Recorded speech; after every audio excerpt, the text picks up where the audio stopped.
لكل شيء إذا ما تم نقصان فلا يغرى بطيب العيش إنسان. هي الأمور كما شهدتها دول من سره زمن سأته أزمان. وهذه الدار لا تبقي على أحد ولا يدوم على حال لها شان. Alhamdulillah, all praise is due to Allah, the one and the unique. He it is whom we worship, and it is His aid that we seek. He is the Lord of the oppressed and the one who answers the call of the weak. Brothers and sisters, we have spoken about Palestine multiple times in the last week. And some amongst us even feel a sense of fatigue hearing about Palestine. We have spoken about it almost every single day. If we get tired of merely speaking about it, what do you think of those that are living that tragedy right now? One of the things we cannot do is to ignore that reality. And in fact, my advice to myself and all of you is that do not scroll over those images and those videos that we see on Facebook and on our WhatsApp.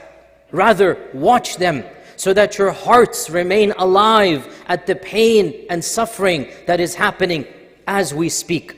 The situation has gone from bad to worse, and there's only so much that we can do.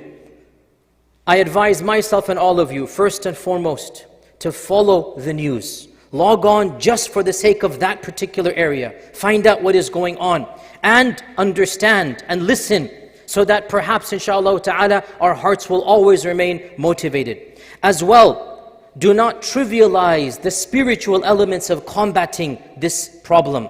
I have spoken multiple times about this. Dua and dhikr and charity and helping out in whatever way. That spirituality, feeling a part of the ummah, that spirituality, insha'Allah ta'ala, will be our salvation on the Day of Judgment. Do not trivialize dua. If the least that the dua will accomplish is that it will soften our hearts, it has accomplished enough. And Allah knows, maybe a dua from a righteous amongst us might be accepted.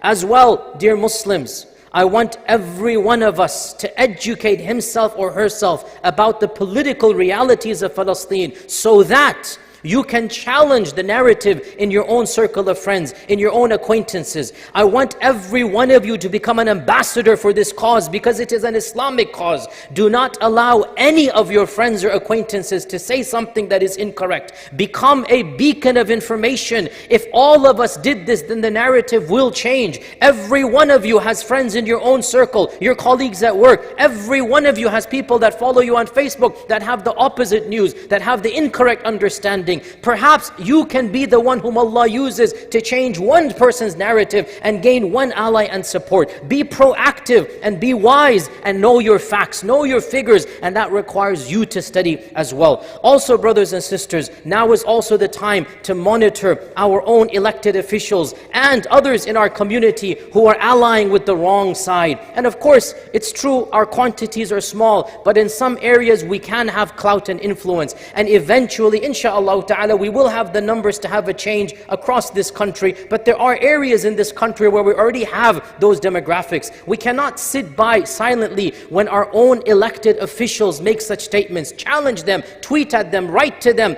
And if there's alternative candidates in the next election, the least we can do is to make this one of the key issues that we judge the validity of a candidate by. What is a person's stance on Palestine? What is a person's stance on Israel? That should be one of the key issues that we look at every time somebody runs for public office. Also, as I have said before, no matter how painful it is, but we also have traitors in our midst who are clearly and vocally allying with the wrong side or cuddling up with entities that themselves have wrong agendas. We have to monitor them and make sure we do not forget that in this time of crises, these people, some of whom even have some knowledge, they were on the wrong side of history. As well, brothers and sisters, one of the most difficult things to say, there are some people that are misguided in their understanding of Islam, and unfortunately they make this issue nothing to do with the apartheid regime, and they blame the Muslims, or they blame other entities, or they blame a political group in Palestine, and they say the fault is all theirs.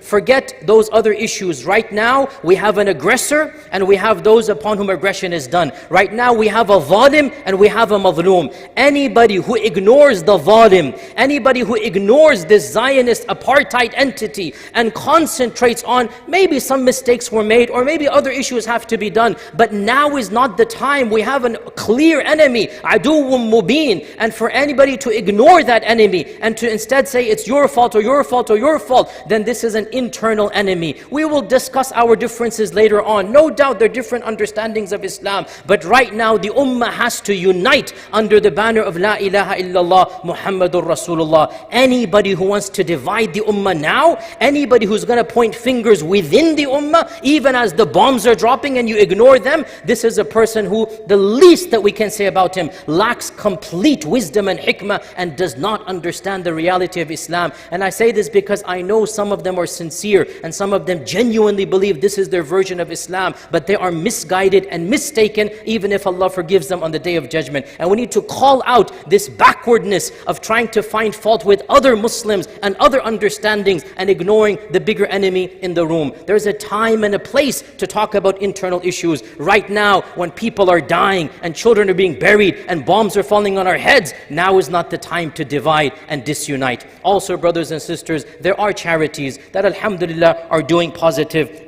deeds in Palestine and Gaza. There are hospitals that we can help. There are other things that can be done. Find out any registered charity that we're allowed to give to and help. And also, find out about the BDS movement. The BDS movement is an economic pressure that the Muslims can put. Any company that is supporting, any company that is operating in occupied territories, any company that is benefiting from that illegal occupation, find out what they are, publicize them amongst us, and tell us to boycott that company. Do not buy products of that company. We have to apply economic pressure. When our Prophet ﷺ migrated to Medina, one of the conditions of the treaty inside Medina was that the Yahud of Medina could not deal economically with the Quraysh. If they did so, they would break the treaty. You have to use economic pressure as well, and this is what the BDS movement is, and every Muslim should be a supporter of this movement. These are some of the pressures that we can do, and of course, more than this is that which other entities and governments can do. We do what we can. La yukallifullahu nafsan illa wus'aha. But brothers and sisters, the Palestine issue, the Palestine issue is not something that we can ever ignore. It's not something we can ever trivialize. Palestine and Masjid al-Aqsa is our holy land. If it is taken, وَالْعِيَاذُ بِاللَّهِ, we are all failures. Right now, the people of Palestine and the people at the forefront, these are the people that we need to be making dua for. We should be proud of every single woman, child and man amongst them. Wallahi, brothers and sisters, a great scholar online, he said, those people that have died over there, they're the ones that are alive. And all of us here, we are dead. We seek Allah's refuge. Those that have died in Palestine defending Aqsa, they're the ones who are alive, because Allah says in the Quran that the shaheed is not dead. And here we are, the entire ummah, and we can do nothing. It is as if spiritually we have failed, and we ask Allah Azza wa Jal for His refuge. La yukallifullahu nafsan illa wus'aha. These are some points, and inshallah ta'ala, experts and those that know can give us more details. But every one of us must do our job, and every one of us must do something so that we can tell Allah on the Day of Judgment, oh Allah, I tried my best. This is all that I could do, and that's what I did. And perhaps in that small amount, perhaps Allah Azza wa Jal might forgive us. Allahumma inni da'in fa'amminu. Allahumma la tal'a fi hadha al-yawmi dhanban illa ghafarta, wa la hamman illa farajta, wa la daynan illa qadayta, wa la maridan illa shafayta, wa la asiran illa yassarta. Allahumma ighfir lana wa li ikhwanina alladhina sabaquna bil iman,